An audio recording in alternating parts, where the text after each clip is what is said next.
Guys, welcome to my channel kitchen বক্সে। আমি আরও একটা ভিডিও নিয়ে চলে এসেছি। আজ আমি তোমাদের দেখাবো আমের শরবত। তার আগেই বলে দিই, কিছুদিন আমাদের ভিডিও বন্ধ ছিল কিছু কারণের জন্যে।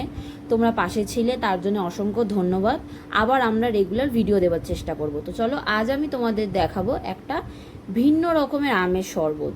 এর আগে আমি তোমাদের কাঁচা আম, পাকা আম দু ধরনেরই আমের শরবত করে দেখিয়েছি। এটা একদম অন্য রকম। তো চলো, তোমরা পুরো ভিডিওটা দেখতে থাকো। দেখো, দুটো পাকা আম নিয়ে নিয়েছি, দুটোতেই আমাদের এনাফ। তোমরা তোমাদের পরিমাণ মতো আম নেবে।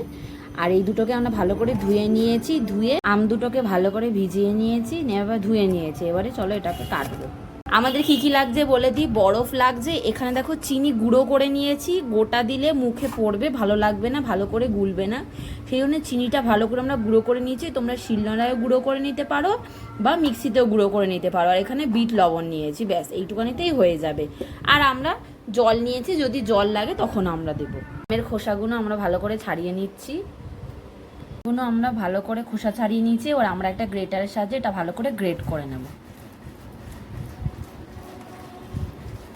কত সুন্দর গ্রেট হচ্ছে, পুরো মেল্ট হয়ে যাবে এটা গ্রেট করতে করতে। একটা আমেরই কত বেরিয়েছে, আর একটা আম হবে। দেখো, ভালো করে আমরা গ্রেট করে নিয়েছি। এবার চলো, এবার দেখো সবগুলো আমরা ঢেলে নেব। এবার একে একে আমরা মেশাবো। পরিমাণ মতো ওই চিনির গুঁড়োটা দেব। তোমরা তোমাদের মতন দেবে। আমটা মিষ্টি তাই বেশি দেবো না। মতো বিট লবণ দেবো। আমরা বরফ দেবো। দেখো, বরফের জলটাও বেরিয়েছে, সেটাও আমরা দিয়ে দেব। আমরা ডাল ঘুটনির সাহায্যে এটা ভালো করে গুলে নেব। দেখো,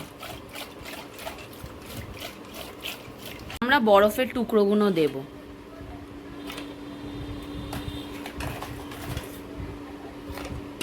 দিয়ে আর একটু ভালো করে এই কাটার সাহায্যে গুলে নেব।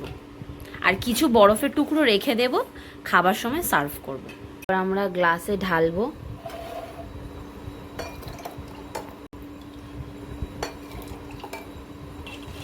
একটু একটু আমের এগুলো আছে, খাওয়ার সময় মুখে পড়বে, খুব ভালো লাগবে।